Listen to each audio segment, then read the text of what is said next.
बिस्मिल्लाहिर्रहमानिर्रहीम। Welcome to lecture number 16 of MTH 501 linear algebra. आज हम देखेंगे iterative solutions of linear system. इससे पहले हमने देखा कि कंसिस्टेंट लीनियर सिस्टम यानी ऐसे लीनियर सिस्टम जिनका कोई ना कोई सोल्यूशन होता है, उनके डिफरेंट वेज हैं सॉल्व करने के। जैसे हम मैट्रिक्स फैक्टराइजेशन से भी सॉल्व कर सकते हैं, और उसके अलावा एक और तरीका है जो हम देखेंगे, आइटरेटिव प्रोसीजर। आइटरेटिव प्रोसीजर क्या करता है? एक सीक्वेंस ऑफ वेक्टर्स को जनरेट करता है और हम एग्जैक्ट सोल्यूशन की तरफ जाने की कोशिश करते हैं। जो हमारा कोफिशिएंट मैट्रिक्स है, अगर वो काफ़ी बड़ा हो और स्पार्स हो, यानी उसमें ज़ीरो की वैल्यूज ज़्यादा हो, तो आइटरेटिव एल्गोरिदम्स जो होते हैं हमारे बहुत ज़्यादा रैपिड होते हैं और डायरेक्ट मेथड से ज़्यादा जल्दी ये हमारे कंज्यूम करते हैं मेमोरी को कम, और ज़्यादा जल्दी रिजल्ट प्रोवाइड करते हैं। Iterative process may be stopped as soon as the approximate solution is sufficiently accurate for practical work. इसके लिए अगर हम जनरल फ्रेमवर्क कैलकुलेट करने की कोशिश करें कि हमारे पास क्या कंडीशंस हों तो हम आइटरेटिव सॉल्यूशन कर सकते हैं। तो for example we have an equation A X is equal to B. तो अब हमारा जो ए मैट्रिक्स है इसके अंदर ये इन्वर्टिबल मैट्रिक्स होना चाहिए, और हमारे पास अगर हम एक सीक्वेंस बनाएं तो हम एक्स ज़ीरो से शुरू करेंगे, x one up till so on x के। तो हम ये काम तब तक करते रहेंगे, यानी x की वैल्यूज़ हम तब तक कैलकुलेट करते रहेंगे जब तक हम एक unique solution x raise to power, अगर हम इसको स्टैटिक बोल दें या कुछ भी बोल दें, इस यूनिक सोल्यूशन तक ना पहुंच जाए for A X is equal to B equation. तो हमारे पास जो एंट्री है एक्स के की, यानी हम मूव कर रहे थे और एक जगह ऐसी आई एक्स के, जब वो हमारी entry close as desire to the unique solution पहुंच चुके हैं तो वहाँ पे हम रुक जाते हैं और हम अनाउंस कर देते हैं कि हमारा रिजल्ट हमें मिल गया। अब हमने मूव कैसे करना है? फॉर एग्जांपल एक्स ज़ीरो पर अभी हम हैं, तो हमने एक्स ज़ीरो से आगे एक्स वन कैसे जाना है, फिर एक्स वन से एक्स टू कैसे जाना है। तो एक रिकर्सिव एल्गोरिदम होता है जो प्रोड्यूस करता है एक्स के प्लस वन को फ्रॉम द एक्स के। We can write A is equal to M minus N, यानी हम एक्सपोज कर देते हैं मैट्रिक्स को एम, और फिर लिख देते हैं हम कि हमारे पास जो एम है that is calculated by a plus n, or if we are supposing m, then we can calculate n by a minus m, or m is basically subtracted by n to calculate a। तो हमारे पास original equation थी x is equal to B. अब a की जगह हम m minus N put करते हैं तो हमारे पास आ जाता है M X minus N X is equal to B. और फिर हम अगर एम एक्स को एक साइड पर रखते हैं तो ये हमारे पास आ जाता है एन एक्स प्लस बी। तो बेसिकली हमने ये m सपोज इसलिए किया कि हम यहाँ पर k प्लस वन कैलकुलेट करें with the help of the recursive thing which is x के, यानी एक्स के जो है वो एक लोअर सेगमेंट है जिसे हम एक्स के प्लस वन कैलकुलेट कर रहे हैं, और हमारे पास ये एक इक्वेशन आ जाती है। तो इसको जब हम एग्जाम्पल से करेंगे तो हमें ज़्यादा अच्छे से क्लियर समझ आएगी। अगर हमारा सीक्वेंस कन्वर्ज कर रहा है एक्स स्टैटिक वर्क, और तो हम ये कह सकते हैं कि एक्स के प्लस वन जो है that is also going to become X static, and X K is also becoming X static. तो हमारे पास जो इक्वेशन थी एम एक्स के प्लस वन और एन एक्स के, इसकी जगह हम दोनों की जगह स्टैटिक लिख सकते हैं because we are approaching to the unique solution, और इसमें हम अपना यूनिक सोल्यूशन फाइंड आउट कर सकते हैं। इससे ये पता चलता है कि जब हमारी एक्स के और x प्लस के प्लस वन की वैल्यू, यानी हमने x के कैलकुलेट किया और हम नेक्स्ट स्टेप पे मूव कर जाते हैं, जब वो दोनों की वैल्यूज़ इक्वल होना शुरू हो जाएं या क्लोज होना शुरू हो जाएं, तो फिर हम कहते हैं कि हमारा सोल्यूशन हमें मिल गया है, that is the unique solution which is close और approximate to the exact solution we should have.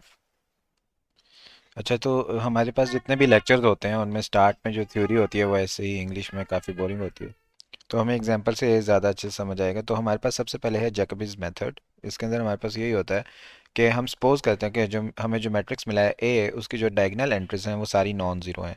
फिर हम उससे एक एम मैट्रिक्स जो है वो ड्राइव करते हैं, जिस जो डायगोनल मैट्रिक्स होता है, जो डायगोनल एंट्रीज ए से बनता है, बाकी तमाम एंट्रीज को हम जीरो रख लेते हैं। फिर उस एम की मदद से हम एन को कैलकुलेट कर देते हैं जो कि N is equal to M minus A K equal होता है। फिर हम कैलकुलेट करते हैं एक्स की पावर को इंक्रीज करते जाते हैं, मतलब आइट्रेशंस बढ़ाते जाते हैं। सबसे पहले हमारी एक्स जीरो आइट्रेशन होती है जिसमें हम तमाम एक्स की values x one x two x three up to so on x n हम जीरो ले लेते हैं, और उसके बाद हम जो वैल्यूज़ कैलकुलेट करते जाते हैं नेक्स्ट इक्वेशंस में पुट करते जाते हैं। तो इसका जो मेथड होगा, सबसे पहले हमारे पास कोई सिस्टम दिया जाएगा, हम उसकी इक्वेशंस बना लेंगे। उन इक्वेशंस में फिर हम कैलकुलेट करेंगे x one x two x three की वैल्यूज़ इनिशियली हम जो फर्स्ट आइट्रेशन होगी x0 उसमें हम तमाम की वैल्यू ज़ीरोज़ लेंगे। नेक्स्ट आइट्रेशन में हम जो पिछली आइट्रेशन में वैल्यूज़ कैलकुलेट कर चुके थे उनको हम यूज़ करते जाएंगे। That's why it is a sort of recursion. तो इसको हम एग्जांपल से देखते हैं। हमारे पास ये एग्जांपल है जिसके अंदर हमें सिस्टम गिवन है जो कि जैकोबिज मेथड से हमने सॉल्व करना है। तो इस मेथड में यही है कि हम x0 को सपोज कर लेते हैं कि ये तमाम इसकी x1 x2 x3 की वैल्यूज़ ज़ीरो। अभी हम तीन वैल्यूज़ क्यों ले रहे हैं, क्योंकि हमारे पास अगर देखा जाए तो सिस्टम ही हमारे पास तीन वेरिएबल्स का है, तो इसलिए हम यहाँ तीन वैल्यूज़ ले रहे हैं। अगर ज़्यादा सिस्टम में वेरिएबल्स होते तो हम ज़्यादा x1 x2 x3 x4 x5 x6 जितनी भी हमने लेनी होती ले लेते। अब हमें एग्जाम्पल में पूछा जा रहा है कि आपने सिक्स आइट्रेशंस करनी है, यानी आपने x6 तक जाना है, ठीक है, और आपने स्टार्ट करना है x1 से। तो ये हमने बेसिकली इसके अंदर एग्जीक्यूट करना है टिल सिक्स आइट्रेशंस। और क्योंकि उन्होंने यहाँ पे बता दिया और हमारे पास जो x0 है उन्होंने ये बताया कि आपने 0 0 0 लेना है, ठीक है। तो ये हमारे पास क्वेश्चन स्टेटमेंट है कंप्लीट। अब सोल्यूशन की तरफ जाते हैं। तो अब सबसे पहले हम सपोज करते हैं कि हमारे पास x टू k यानी किसी भी टाइम हमारे पास जो x है वो किसके बराबर है, वो है x1 x2 x3 इस वेक्टर के बराबर है, जिसको हम इस तरह से भी लिख सकते हैं। और जो k+1 है उसको हम सपोज कर लेते हैं y1 y2 y3, ठीक है। तो ये ज़रूरी नहीं है कि आप इसको y1 y2 y3 करें, लेकिन आप कोई भी आप वेरिएबल ले सकते हैं जनरल, ठीक है, और इसको हम ऐसे भी लिख सकते हैं। तो अब हमने कंस्ट्रक्ट करना है m n और a को a से, ठीक है। तो a हमारे पास जो गिवन मैट्रिक्स है वो ये है। इसकी अगर हम डायगोनल एंट्रीज लें तो हमारे पास m क्रिएट हो जाता है। अब हमने n फाइंड आउट करना है, तो n will be equal to m minus a. m को हमने ऐसे लिखा जो a की डायगोनल एंट्रीज पर मुश्तमिल है, और a को हमने लिखा और इसमें से माइनस किया तो हमारे पास रिजल्ट आया n, ठीक है। ये हमारे पास n हो गया और ये हमारे पास m हो गया, ठीक है। अब हमने क्या करना है कि ये हमारे पास जो इक्वेशन थी ऊपर, जो क्या हमारे पास इक्वेशन में गिवन था m(x k+1) is equal to, यानी अगली आइट्रेशन जब मैं कैलकुलेट करूंगा तो मैं क्या करूंगा, पिछली आइट्रेशन में ये n की जगह मैंने m माइनस ए लिख दिया प्लस b करूंगा, ठीक है। तो इस क्वेश्चन के अंदर मैं तमाम वैल्यूज पुट करता हूँ जो मैंने अभी सपोज किए हैं अपने क्वेश्चन के अंदर। तो m की जगह मेरे पास ये मैट्रिक्स आ गया, k+1 की जगह मैंने ये वैल्यू सपोज की हैं, एन की जगह मेरे पास ये मैट्रिक्स आ गया है, और एक्स के पर मेरे पास ये मैंने एंट्री सपोज की हैं, और ये मेरे पास बी मैट्रिक्स है, ठीक है। अब इसको हम मैनिपुलेशंस करते हैं। यहाँ हम इस मैट्रिक्स को इसके साथ मल्टीप्लाई करेंगे तो हमारे पास ये मैट्रिक्स आ जाएगा, इस मैट्रिक्स को इसके साथ मल्टीप्लाई करेंगे ये आ जाएगा, और ये हमारे पास एज इट इज़ इस तरह आएगा। और जब हम इन दोनों को आपस में ऐड करेंगे तो हमारे पास रिजल्टेंट मैट्रिक्स ये बन जाएगा, और हमारे पास जो इक्वेशंस जनरेट होंगी सिस्टम से वो इक्वेशंस हमारे पास ये जनरेट होंगी। ये इक्वेशंस ही हमने इस तरह जनरेट की हैं कि हमने सपोज किया है कि m(x)k+1 is equal to n(x)k+b। इस इक्वेशन से हमने सपोज किया, और इसकी वजह से हमारे पास जो x(k+1) है यानी y1 y2 y3 वैल्यूज़ करने का एक रिकर्सिव रिलेशन हमारे पास आ गया जो इन थ्री इक्वेशन से हमारे पास मिलता है। तो इसमें से अगर हम y1 की वैल्यूज सेपरेट करें y2 y3 की, तो हमारे पास जो इक्वेशन सिंप्लीफाई बन के आती हैं वो ये बन जाती हैं, ठीक है। अब हम फर्स्ट इटरेशन करेंगे जहाँ पर हम एक्स रेस्ट पावर के की जगह जीरो सपोज करेंगे, तो हमारे पास जो तीनों x1 x2 x3 की वैल्यूज होंगी वो जीरो होंगी, वो हम इन इक्वेशंस के अंदर पुट कर देंगे, ठीक है। तो हमारे पास y1 y2 y3 की वैल्यूज कैलकुलेट हो जाएंगी जो कि हमारे पास ये वैल्यू आती हैं, ठीक है। अब ये हमारे पास है y1, ये हमारे पास है y2 और ये है y3। अब ये जो हमारे पास वैल्यूज आई हैं ये वैल्यूज हमारे बेसिकली x रेस्ट पावर 1 के बराबर होंगी, ठीक है। क्योंकि हमने सपोज किया था कि हमारे पास जो वैल्यूज हैं x(k+1), ठीक है, ये कैलकुलेट हो रही होती हैं किसी ना किसी रिलेशन से एक्स के से, ठीक है। एक्स के इस टाइम हमारे पास जीरो था तो यहाँ पे 0 0 0 वैल्यूज़ थी, और ये जो वैल्यूज़ थी इनको हम y1 y2 y3 सपोज कर रहे थे। तो basically these are values of x1। जब हम x2 की वैल्यूज़ कैलकुलेट करेंगे तो हम इसी रिलेशन के अंदर ये वाली तमाम वैल्यूज़ पुट करेंगे इस टाइम, और फिर हमारे पास y1 y2 y3 हो जाएंगे जो बेसिकली x रेस्ट पावर 2 जो हमारी सेकंड आइट्रेशन होगी। इस तरह हमने सिक्स आइट्रेशंस कैलकुलेट करनी है, वो कैलकुलेट करेंगे तो हमारे पास ये आंसर्स आ जाएंगे। तो एक तो हमारे पास ये अप्रोच थी कि हमने सपोज किया m(x)k+1 is equal to n(x)k+b। इसके अलावा एक ऑल्टरनेटिव अप्रोच है कि हमारे पास ये जो सिस्टम है इस सिस्टम को हम इसके अंदर से ही अलग करने की कोशिश करें, x1 को x2 को और x3 को, और इस तरह इस फॉर्म में लिखें, ठीक है। और फिर हम आइट्रेशंस करें तो हमारे पास जो इक्विवेलेंट सिस्टम आया हमारे पास उसके अंदर हम पहले x0 की वैल्यूज़ पुट करें 0 0 0, और हमारे पास x1 x2 x3 की वैल्यूज़ आ जाएंगी, ठीक है। फिर हम नेक्स्ट इटरेशन में ये वैल्यूज़ पुट करें, और इस तरह भी हम अल्टरनेटिव अप्रोच के ज़रिए सॉल्व कर सकते हैं और एक एक्स टैरिक तक पहुंच सकते हैं जहाँ पे या तो हमें क्वेश्चन बताया गया होगा आपने कितनी आइट्रेशंस करनी है, या हम उस टाइम तक जाते रहेंगे जब तक हमारे पास x5 x6 x7 हम जा रहे हैं हमारे पास x और x(k+1) की वैल्यूज़ क्लोजर ना आ जाएं, या तो इक्वल आ जाएं, ठीक है, या कोई कंडीशन दी जाए कि इतनी क्लोज आ जाएं यानी दोनों में 1 का डिफरेंस हो या 0.1 का डिफरेंस हो या 0.001 का डिफरेंस हो, ये बता दिया जाएगा क्वेश्चन में, तो आपने तब स्टॉप कर जाना है। तो तब जो सोल्यूशन आ रहा होगा उसको हम कहेंगे कि हमारा ये यूनिक सोल्यूशन है और यही हमारा आंसर होगा। तो अब एग्जांपल 2 है, ये इसी तरह है कि आप यहाँ पर इसको अल्टरनेट अप्रोच से भी कर सकते हैं और जो एम एन वाली अप्रोच उससे भी कर सकते हैं। तो यहाँ पर हमने ये किया कि x1 को एक साइड पे रखा, बाकी सारी चीज़ें उधर ले गए, x2 को इधर रखा, ये सारी चीज़ें इधर ले गए, s3 को इधर रखा, ये सारी चीज़ें ये ले गए, हमारे पास ये सिस्टम बन गया। ठीक है, इस सिस्टम को हम इस सिस्टम को अगर हम मैट्रिक्स फॉर्म में लिखते हैं तो x1 x2 x3 is equal to, अब हमारे पास एक मैट्रिक्स आया a x प्लस b। ठीक है, तो हमारे पास बेसिकली ये एक हमने मैट्रिक्स फॉर्म के अंदर इन सारे सिस्टम को बना के लिख लिया। ठीक है, अब अब हम क्या करते हैं कि हमारे पास जो ये वाला आंसर आ रहा है इसको हम सपोज कर लेते हैं this is the value of x1। ठीक है, तो हमारे पास जो x1 सपोज कर लें या y1 सपोज कर लें, इसके अंदर ये वैल्यूज़ हैं। अब ये वैल्यूज़ हम सेकंड आइट्रेशन में लेने के लिए हम क्या करें कि जहाँ पर हमारे पास x1 x2 x3 था वहाँ पर हम ये वैल्यूज़ पुट कर दें। वहाँ पे ये वैल्यूज़ पुट करेंगे तो हमारे पास सेकंड आइट्रेशन कैलकुलेट हो जाएगी। तो एक ये तरीका भी है कि हम मैट्रिक्स फॉर्म में भी सारे ऑपरेशंस करके ये काम कर सकते हैं। तो अभी तक हमने जो तरीके देखे सारे, उनमें जो हमारे पास जैकबिज मेथड था उसके अंदर हमारे पास 3 मेथड्स थे। एक ये था कि हम सपोज कर लें एम एक्स के plus one is equal to n x के प्लस बी, और उसके अंदर जो m है वो डायगनल एंट्रीज ले लें a की और बाकी तमाम एंट्रीज इसकी ज़ीरो ले लें और n इससे कैलकुलेट करें और उसके बाद इक्वेशन बनाएं और उन इक्वेशंस की हेल्प से आइट्रेशंस करते जाएं। दूसरा तरीका ये था कि हमारे पास जो गिवन सिस्टम था उसमें हम x1 को एक साइड पे रखें, बाकी तमाम चीज़ें दूसरी साइड पे ले जाएं, फिर x2 को रखें, दूसरी चीज़ें तमाम चीज़ें एक साइड पे ले जाएं, s3 रखें, उसकी सारी चीज़ें इस साइड पे ले जाएं। यहाँ पर हम x1 x2 x3 को 0 0 0 पुट करके कैलकुलेट करें। ठीक है, और आगे आइट्रेशंस मूव करते जाएं। तीसरा तरीका हमारे पास ये था कि हम मैट्रिक्स, जब ये काम हमने कर लिया x1 x2 x3 की फॉर्म में लिख दिया, तो हमारे पास इधर भी x1 x2 x3 आ रहा होगा, इधर भी कोई ना कोई x2 x3 की वैल्यूज बीच में सिस्टम में रिलेशन में बन रही होंगी, तो हम उन तमाम को मैट्रिक्स की फॉर्म में लिख दें। मैट्रिक्स की फॉर्म में लिखने के बाद जो हमारे पास मैट्रिक्स है जो b की जगह पे हमारे पास आता था उसको हम सपोज कर लें y1 और उससे नेक्स्ट आइट्रेशंस में मूव करते जाएं। तो ये हमने अभी तक 3 मेथड्स देखे हैं जिनसे हम डिफरेंट आइट्रेशंस कैलकुलेट कर सकते हैं। तो ये आइट्रेशंस का मकसद यही होता है कि एक ऐसी जगह आती है जहाँ पे आइट्रेशन में डिफरेंस कम हो जाता है। जैसे यहाँ पे आप देखें कि y6 में भी वही आंसर आ रहा है, y7 में भी वही आंसर आ रहा है। जब दोनों आंसर्स हमारे सेम होने लग जाएं, क्लोज होने लग जाएं, तो हम कहते हैं यही हमारा x स्टार है। ठीक है, या वाई स्टार है, या जो भी हम इसको कहना चाहिए, यही हमारा यूनिक सोल्यूशन है। इसके बाद जैकोबीज के बाद हमारे पास गॉस सेडल मेथड आता है। इसके अंदर क्या होता है कि हम पहले जैकबीज में क्या कर रहे थे कि सारी डायगोनल एंट्रीज को इंक्लूड कर रहे थे।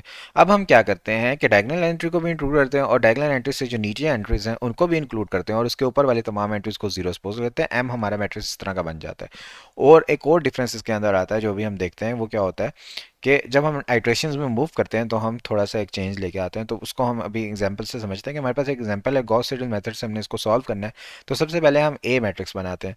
जब हमारे पास ए मैट्रिक्स बनेगा उससे हम क्या करेंगे, जो नीचे वाली डायगोनल वैल्यू है उससे नीचे वाली जो लोअर ट्रायंगुलर की वैल्यूज होंगी, लोअर ट्रायंगुलर मैट्रिक्स की, वो हम इंक्लूड करेंगे, उससे एम मैट्रिक्स बन जाएगा। तो इसी तरह हमने किया, हमारे पास एक ए मैट्रिक्स बन गया। एक्स के को हमने ये सपोज कर लिया, के प्लस वन को हम जैसे पहले सपोज करे थे यही सपोज किया। अब एम जो हमारे पास आएगा वो ये होगा कि हम डायगोनल एंट्रीज ले लेंगे और इससे नीचे वाली ले लेंगे। ये हमने यही किया और बाकी तमाम को जीरो रख दिया। इससे एन कैलकुलेट किया, इक्वेशन बनाई, इक्वेशन में एम एन और सारी वैल्यूज हमने पुट की और एक सिस्टम जनरेट किया। सिस्टम जनरेट करने के बाद हमारे पास जो इक्वेशंस आएंगी, ठीक है, वो हमारे पास ये इक्वेशन बन रही होंगी। ठीक है, अब हमारे पास जो इक्वेशन है उसको अगर हम आइट्रेशंस स्टार्ट करें, ठीक है, तो उसके ऊपर हम अपनी आइट्रेशन स्टार्ट करें, हम x0 के अंदर वही तीनों जीरोस एंटर करें। ठीक है, तो हमारे पास ये पहली आइट्रेशन में यही किया हमने। तो अब जब हम x1 की वैल्यू कैलकुलेट करेंगे तो इसके अंदर हमारे पास देखें x2 है, x3 है, इनकी जगह तो हमने 0 0 पुट कर दिया। अब x1 की जो हमारे पास वैल्यू आ गई ये हमने सेव कर ली अपने पास। अब जैकबिज मेथड में तो ये होता था कि x2 भी कैलकुलेट करते हुए हम तमाम 0 0 पुट करते थे, x3 में भी यही करते थे। लेकिन गॉस सेडल में हम ये करेंगे कि हमारे पास जो x1 की वैल्यू यहाँ कैलकुलेट हो चुकी है, अब x2 के अंदर जब हम x1 यूज़ करेंगे तो हम जीरो नहीं रखेंगे, बल्कि ये जो वैल्यू यहाँ कैलकुलेट हो चुकी है ये वाली वैल्यू हम यहाँ पर रखेंगे। ठीक है, और उसके बाद हम अपना बाकी तो जो वेरिएबल था x3 उसको जीरो ही रखेंगे, क्योंकि x3 की वैल्यू अभी तक हमारे पास कैलकुलेट नहीं हुआ और हमारा ये आंसर आया जो कि x2 है। अब हमारे पास यहाँ पे x1 की वैल्यू हम 1.8 कैलकुलेट कर चुके हैं, x2 की वैल्यू हम 0.92 कैलकुलेट कर चुके हैं, -0.92। तो हम यही वैल्यूज इसके अंदर पुट करेंगे, 0 0 पुट नहीं करेंगे। तो हमारे पास ये आंसर आएगा। अब इसके बाद हम नेक्स्ट आइट्रेशन में भी यही काम करेंगे, यानी यही होगा कि हम उसी टाइम पर एट दैट स्पेसिफिक मोमेंट हम 0 0 0 0 यूज कर रहे हैं सिर्फ x1 की कैलकुलेशन में। उसके बाद जैसे ही हमारे पास x1 की वैल्यू आई है, x2 कैलकुलेट करते हुए हमने new value of x1 use किया है। तो ये डिफरेंस आया हमारे पास गॉस सेडल में। और दूसरा जो हमने m मैट्रिक्स जनरेट किया था उसके अंदर हमने डायगोनल वैल्यूज भी ली थी और नीचे वाली वैल्यूज भी ली थी। तो जैकबीज और गॉस सेडल में यही डिफरेंस होता है। इसके अंदर भी अल्टरनेटिव अप्रोच यही आ जाती है कि हम x1 x2 ये जो x1 है इसको एक साइड पर रख लेते हैं, बाकी तमाम वैल्यूज उस साइड पर लेके ये इक्वेशंस जनरेट कर लेते हैं, और उसके बाद x2 x3 को इसमें 0 पुट करते हैं और x1 की वैल्यू आ जाती है। फिर x1 को अगली में पुट करते हैं, x2 की भी आ जाती है, x1 x2 की जो वैल्यूज ऊपर दोनों से कैलकुलेट हुई इसको तीनों में रखते हैं और हमारी ये फर्स्ट आइटरेशन बन जाती है। इस तरह हम नेक्स्ट आइटरेशन में मूव करते जाते हैं। इसी तरह हमारे पास ये एग्जाम्पल है, यहाँ पर भी हमने क्या किया कि approximate solution of linear system example 2, उसी को एग्जांपल 2 को हमने क्या करना है 4 डेसिमल प्लेसेस तक जाना है। यानी हम तब तक आइट्रेशंस करते रहेंगे जब तक हमारे पास 4 डेसिमल प्लेसेस, यानी डेसिमल प्लेसेस के बाद 4 वैल्यूज क्लोजर ना आने लग जाएं। तो हम ये करते रहे यही काम जो अभी तक हमने ऊपर किया। तो जो हमने देखा कि थर्ड और फोर्थ आइट्रेशन की जो वैल्यूज़ थी उन पर जो 4 डेसिमल प्लेसेस की वैल्यूज़ थी, डेसिमल के बाद 4 वैल्यूज़ वो बराबर आए थे। तो यहाँ पर हम रुक गए और हमने कहा यही हमारा यूनिक सोल्यूशन है। अब कंपैरिजन करें अगर जैकबिस और गॉस सेडल का, तो गॉस सेडल मेथड जो है वो ज़्यादातर हमारा तेज़ होता है, क्योंकि हम इसके अंदर x1 की वैल्यू से टाइम कैलकुलेट करके आगे फर्दर यूज़ कर रहे होते हैं और फिर x2 x1 की वैल्यूज़ यूज़ कर रहे होते हैं, साथ साथ हम वही वैल्यूज़ यूज़ कर रहे होते हैं, अपडेटेड वैल्यूज़ होती हैं, जिसकी वजह से हमारे जो स्टेप्स होते हैं वो कम बन जाते हैं और यूनिक सोल्यूशन हमारा जल्दी आ जाता है। और पैरेलल प्रोसेसिंग अगर अवेलेबल हो तो जैकबी जो है वो फास्टर बन जाएगा, क्योंकि क्या होता है हमारे पास गॉस सेडल में पहले हम x1 कैलकुलेट करते हैं, फिर x1 जब कैलकुलेट हो जाता है फिर वो x1 की वैल्यू x2 में पुट करते हैं, फिर x2 की कैलकुलेट हो जाती है फिर x3 में करते हैं। यानी हमें हर x2 x3 करने से पहले x1 कैलकुलेट करना है, फिर x2 करने से पहले x1 कैलकुलेट करना है। तो ये सारी चीज़ें हमें करनी पड़ती हैं। लेकिन जैकबीज में तो हमने सबके लिए 0 0 ही यूज़ करना है, तो हम एक ही टाइम पे x2 x1 x3 कैलकुलेट कर सकते हैं पैरेलल प्रोसेसिंग में, क्योंकि हमने वैसे ही सबकी वैल्यू 0 करनी है, हमें किसी इक्वेशन के लिए किसी और इक्वेशन से वैल्यू नहीं चाहिए। तो इस वजह से जैकबीज जो है पैरेलल प्रोसेसिंग में फास्टर होता है, जबकि वैसे अगर देखा जाए तो हमारे पास गॉस सेडल जो होता है मेथड ये फास्टर कन्वर्ज कर रहा होता है, ज़्यादा जल्दी इसकी क्लोजर वैल्यूज़ आ जाती हैं। या हम जैसे हमने यहाँ देखा कि थर्ड फोर्थ आइट्रेशन में ही आ गई, उसकी सेवन्थ एट्थ में जाके आ रही थी। तो एग्जाम्पल्स ऐसी भी हो सकती हैं जहाँ पे बोथ मेथड फेल हो जाएं और कन्वर्ज ना हो रहे हो। तो उसके लिए हम कुछ कंडीशंस रख लेते हैं कि हमारे पास जब ये कंडीशंस होंगी तो तभी हम कहेंगे कि हमारे आइट्रेटिव मेथड्स जो हैं वो सोल्यूशन निकाल पा रहे हैं, वो कन्वर्ज हो रहे हैं। वरना भाई आपको ये ट्राई ना करें, क्योंकि आइटरेटिव मेथड्स में ज़ाहिर बात है प्रोसेसर लग रहा होता है, हमारा टाइम लग रहा होता है, हम लगे रहें इनफाइनाइट वो आइट्रेशंस चलती जा रही हैं, कोई सोल्यूशन ही नहीं आ रहा। तो कोई ना कोई कंडीशंस हैं, ठीक है। तो एक सिंपल कंडीशन है जो गारंटी करती है कि कन्वर्जेंस हो लार्ज स्केल सिस्टम्स के अंदर। न्यूमेरिकल सॉल्यूशंस में ये कंडीशन जनरली अकर कर रही होती है। तो हम कहते हैं कि जो मैट्रिक्स है हमारा वो स्ट्रिक्टली डायगनली डोमिनेंट होना चाहिए, यानी इसकी जो डायगनल्स की वैल्यूज़ हैं वो डोमिनेंट हो बाकी तमाम वैल्यूज़ से। यानी फॉर एग्जांपल मेरे पास एक मैट्रिक्स है, इसके अंदर ये मैट्रिक्स है और इसके अंदर ये डायगनल है, तो ये वाली जो वैल्यू है इन दोनों के सम से बड़ी होनी चाहिए। ये वाली जो वैल्यू है इस वैल्यू और इस वैल्यू के सम से बड़ी होनी चाहिए। ये वाली जो वैल्यू है डायगनल की ये इस वाली वैल्यू से और इस वाली वैल्यू से बड़ी होनी चाहिए। तो ये हमारे पास कंडीशन होती है। जब हमारे पास ये कंडीशन सेटिस्फाई कर रही हो तो हम आइटरेटिव मेथड कर सकते हैं, और इसमें हम एब्सोल्यूट वैल्यूज लेते हैं क्योंकि हमारे पास नेगेटिव वैल्यूज भी होती हैं, यानी बेसिकली उनका मैग्नीट्यूड ग्रेटर होना चाहिए डायगोनल वैल्यूज का बाकी तमाम वैल्यूज से। और हम कुछ चेंजेस करके अपने कंडीशन को सेटिस्फाई भी कर सकते हैं। जैसे अब इस केस में देखा कि ए हमारे पास इन्वर्टिबल है और जैकबिक मेथड कन्वर्ज करे तो यूनिक सोल्यूशन में, जैसे हम ऊपर एग्जाम्पल में देख रहे थे फॉर इनिशियली एक्स जीरो, ठीक है। तो स्पीड ऑफ कन्वर्जेंस जो है डायगोनल एंट्रीज पे की डोमिनेंस पे डिपेंड कर रही होती हैं। तो हमारे पास जो कॉफिशिएंट मैट्रिक्स है एग्जांपल 1 और 2 में ये स्ट्रिक्टली डायगोनली डोमिनेंट थे, लेकिन अब एक मैट्रिक्स है जो डायगोनली डोमिनेंट नहीं है, ठीक है। जैसे हमारे पास अगर यहाँ देखा जाए तो -6 जो है ये तो बड़ा है 2 + 3 से, अगर हम इनकी एब्सोल्यूट वैल्यूज ले रहे हैं। 4 भी बड़ा है, 1 + 2 3 होता है, 4 3 से बड़ा है, ठीक है। लेकिन 5 + 3 8 होता है और 8 8 से बड़ा नहीं होता, 8 8 के बराबर होता है।